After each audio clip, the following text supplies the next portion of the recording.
Yaurana, merci de nous rejoindre sur TNTV pour votre journal. Ravi de vous retrouver. Tout de suite, les titres de ce vendredi 15 mai.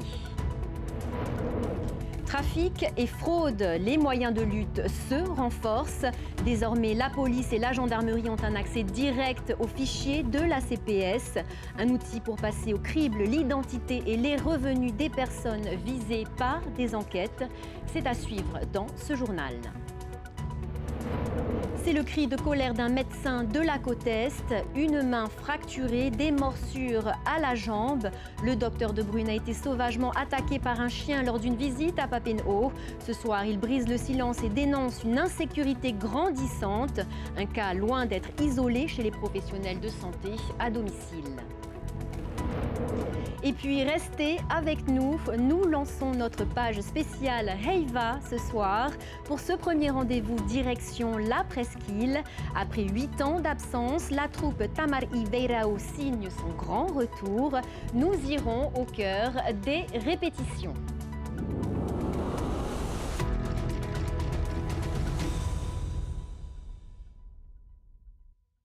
À la une ce soir, la lutte contre la fraude et les trafics de drogue s'accélère au Fénois. Une convention signée aujourd'hui donne un accès direct aux fichiers de la CPS à la gendarmerie et à la police. Un outil stratégique pour traquer plus vite les trafiquants et les fraudeurs. Les détails avec Thomas Chabrol et Jeanne Tinouroy. Accélérer les enquêtes et réduire les délais administratifs, c'est l'objectif de la convention signée entre la Caisse de prévoyance sociale et les forces de sécurité intérieure. Jusqu'à présent, policiers et gendarmes devaient passer par des réquisitions judiciaires pour obtenir certaines informations détenues par la CPS. Une procédure parfois longue. Lorsqu'il y a une garde à vue en week-end, les services de la CPS ne travaillent pas. Donc, vous voyez, donc ils peuvent avoir accès à l'information parce qu'ils ont des délais à respecter, enfin des horaires à respecter pour le maintien en garde à vue ou pas. Ça, c'est véritablement capital. Avec cette convention, les enquêteurs habilités disposent d'une base de données supplémentaire pour mener les investigations. Un accès direct aux informations des personnes déclarées à la CPS, identité administrative, déclaration de revenus ou encore versement de prestations selon les régimes d'affiliation. C'est des personnes habilitées, qui doivent avoir accès à cela conformément à la loi sur la protection des données individuelles des personnes. Le secret médical, lui, reste exclu du dispositif. Pour les services d'enquête, cette nouvelle organisation doit permettre de gagner du temps, notamment dans les affaires liées au trafic de stupéfiants. Ça va fluidifier leur travail et permettre d'aboutir plus rapidement dans l'environnement de certaines personnes pour pouvoir les traduire s'il y a des infractions commises devant la justice. En consultant les données enregistrées à la CPS, les enquêteurs peuvent ainsi lever des doutes ou confirmer des informations. Les consultations resteront strictement effectuées sous contrôle judiciaire. Aux Marquises, l'inquiétude reste vive après le naufrage d'un bateau de pêche à Fatouhiva mercredi. Des 2 hommes à bord, l'un a été retrouvé blessé mais vivant hier grâce à la mobilisation sur place. L'embarcation avait été repérée sur la côte Est, mais le second pêcheur reste introuvable. Les recherches se sont poursuivies aujourd'hui pour tenter de le localiser. 6 semaines d'incapacité totale de travail après avoir été attaqué par un chien. Le docteur De Bruyne, installé sur la côte Est, dénonce l'insécurité grandissante des soignants à domicile. Victime de graves morsures et d'une fracture à la main, il interpelle les pouvoirs publics et réclame la tolérance zéro pour les chiens errants. Laure Philibert. Une opération pour poser une broche dans la main droite. Un traumatisme de l'épaule, du thorax, dentaire et des morsures à la jambe. Le docteur Jean-Marie De Bruyne sort tout juste d'une longue convalescence après une visite à domicile qui a mal tourné le 19 mars dernier dans ce quartier de Papenhaut. 2 dames étaient en train d'étendre leur linge et un chien, comme une furie, est sorti donc de leur domicile et m'a agressé. Donc d'abord, je me suis protégé avec ma sacoche et après elle m'a mordu le mollet, mordu sous le bras et m'a fait tomber avec un traumatisme de l'épaule, costale et surtout une fracture donc de la main avec une mise d'une broche pendant 6 semaines. C'est surtout un traumatisme psychologique plus que physique. J'ai encore un peu mal à mon épaule, mais surtout un traumatisme psychologique parce que maintenant j'ai un peu peur de faire des visites à domicile. J'ai demandé à ce que le chien soit euthanasié parce qu'un chien qui est mort doit être euthanasié pour mon avis. C'est la 3e agression par un chien errant subie par le médecin. la seconde dans le cadre professionnel. Comme lui, Katia, infirmière à domicile, a été mordue en regagnant son véhicule après des soins chez un patient. Quand je suis revenue après le soin, le chien était sous ma voiture. Je ne l'ai pas vu et il a bondi sur mon pied et il s'est acharné sur mon pied. J'ai dû être opérée, plâtrée pendant 3 semaines, un arrêt de travail de 6 mois et des 60 jours d'ITT. Ça fait 1 an et demi et malgré mes 60 jours d'ITT, j'ai aucune nouvelle de ma plainte. Le professionnel de santé dénombre 4 décès au Fénois ces dernières années à la suite d'attaques de chiens errants.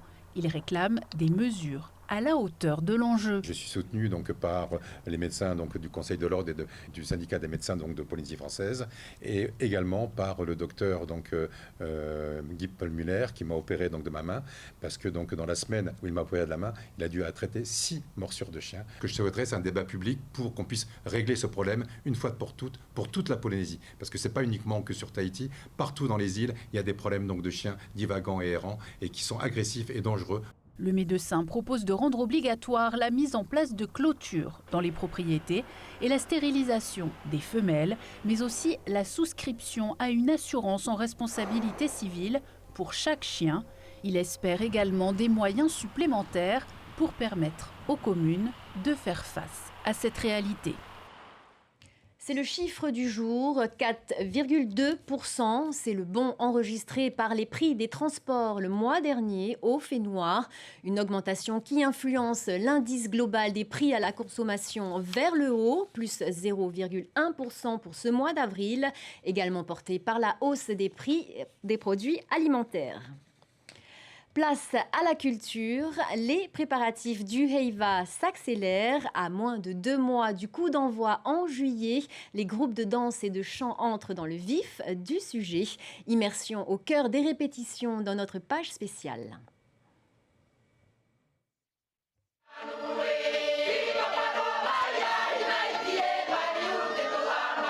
Huit ans après sa dernière participation au Heiva Tahiti, le groupe Tamari Veira'o signe son retour sur la mythique scène de Toata. Depuis le mois de février, les répétitions s'enchaînent à Veira'o. Chaque soir, les membres du groupe peaufinent chant, chorégraphie et percussion avec un même objectif, porter haut les couleurs de leur terre et de leur culture. Du côté du groupe de chant, ils sont une 60aine, jeunes et anciens, réunis autour d'un même projet artistique. Une œuvre écrite par Heata Tepa, mêlant mémoire, identité et transmission. Il faut qu'on donne envie à nos enfants. Hein. On en a des jeunes. On en a des jeunes, mais on n'en a pas plus que des personnes comme nous, ou âgées. Mais celle qui débute notre chant, c'est une jeune. Elle a débuté depuis que Tamari Veira'o est monté. Hein. Et voilà. Mais c'est pas évident pour les jeunes.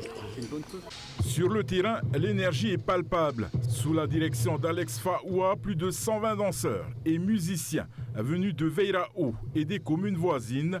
Ils travaillent chaque détail avec exigence, un projet collectif porté par toute une population. Oui, on voit une participation massive qui regroupe tous les artistes de la presqu'île et principalement sur Veira'o. Tohotu Ethiopia participe également de la commune de Terapu Ouest et ça on tient vraiment à les remercier puisque là on approche justement du concours et comme on voit là sur les répétitions, donc en semaine comme en week-end, il y a tout le temps des répétitions maintenant. Parmi les participants, de nombreux jeunes découvrent pour la première fois l'univers du Heiva, une expérience forte entre passion, dépassement de soi et attachement à la culture maori. Je suis entrée dans ce groupe pour Tamari Veira'o parce que je suis résidente de Veira'o et j'ai voulu participer pour la première fois au Heiva Tahiti.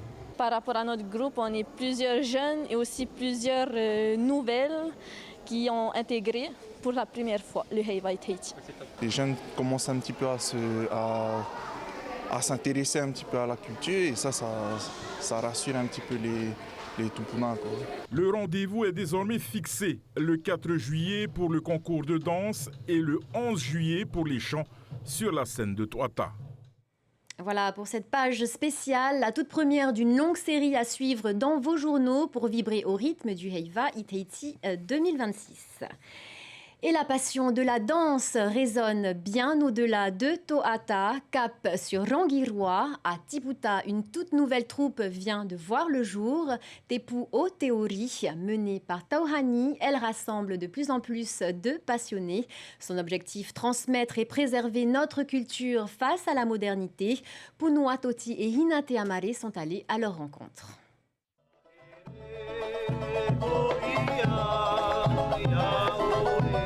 Tepu O Teori, c'est la nouvelle troupe fondée par Tauhani, originaire de Rangiroa.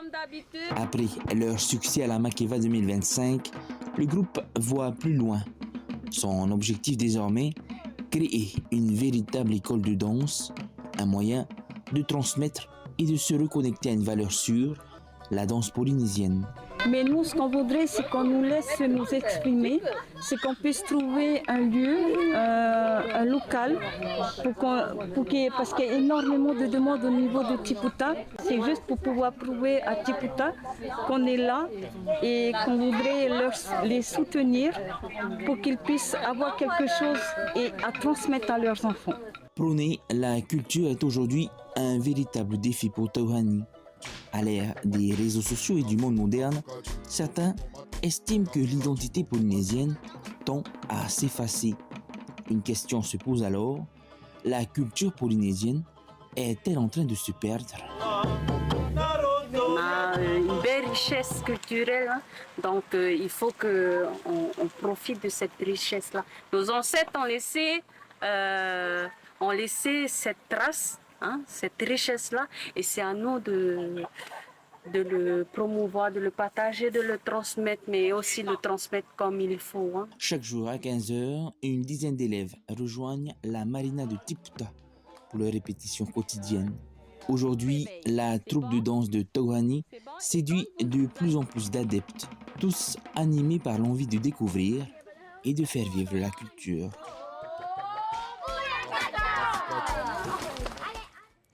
Du surf également dans cette édition. Lundi prochain, le circuit qualificatif mondial de la WSL s'installe à Tahapuna avec la Toa Pro.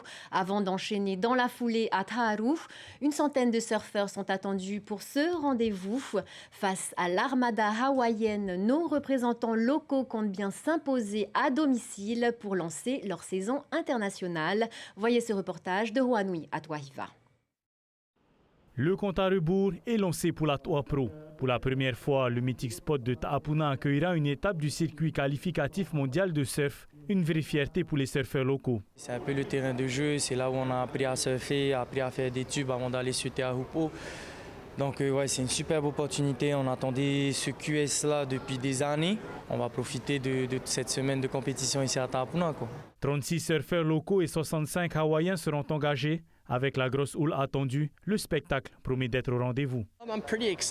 Je suis vraiment excité pour cette compétition à Tahapuna. Quand les vagues sont grosses, nous sommes forcément tous un peu anxieux. Mais je suis excité car nous aurons de vraies opportunités pour sortir de grosses manœuvres et de gros tubes. Tereva David m'a dit que du bien de cette vague. J'ai hâte de surfer cette gauche. Et face à cette armada hawaïenne, les jeunes talents tahitiens comptent bien défendre leurs couleurs à domicile. Les espoirs locaux veulent montrer que les Polynésiens restent les patrons dans leurs vagues. On est capable de surfer gros, on est des Tahitiennes, on est là pour ça et on est là pour montrer que c'est notre vague et c'est à la maison. L'objectif, c'est de battre les Hawaïennes et aller le plus loin possible. Ouais, c'est de les battre et de montrer qu'on a du niveau et bien sûr de gagner, mais vraiment montrer un bon spectacle à tout le monde et voilà. La cérémonie d'ouverture est prévue dimanche à 16h à Orohiti, avant le lancement de la compétition lundi prochain. Une semaine de surf spectaculaire s'annonce sur la côte ouest de Tahiti. C'est la fin de ce journal. Tout de suite, retrouvez votre magazine Ta'atatumu. Juste après, place à débrief, suite de notre série sur l'avenir de Moorea avec le collectif Keep Moorea Wild et l'interview du président Moetai Broderson. Exceptionnellement, ce soir, vos talents préférés vous donnent rendez-vous pour une nouvelle étape dans The Voice. Et puis, notez-le dès maintenant, demain, dès 17h55, vivez l'événement Ori at Work en direct sur nos pages Facebook et YouTube. Très belle soirée à tous sur TNTV. À demain. Retrouvez ce journal en replay sur notre site internet et notre application mobile TNTV.